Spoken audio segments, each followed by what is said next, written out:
Here are the top 5 best late playoff pushes of teams that were probably going to miss the playoffs but then clutched up to make the playoffs.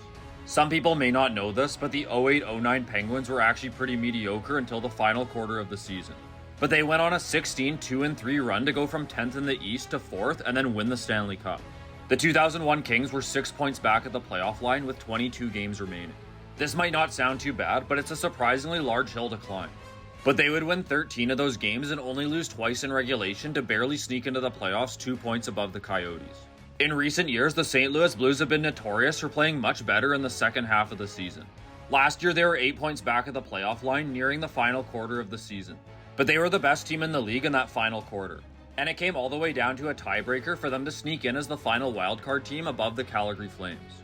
The 2015 Senators were in a similar position as they were 10 points back at the playoff line with 27 games remaining.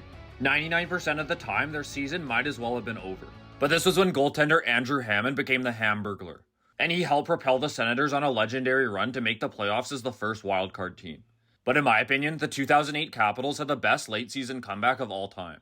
They were 7 points back at the playoffs with only 12 games remaining, and they somehow ended up winning their division.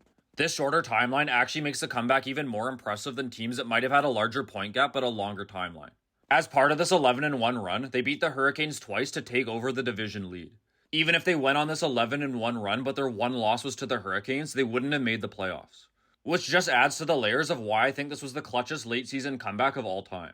Here's a review of the list, and in the comments, let me know which late season comeback you think is the greatest.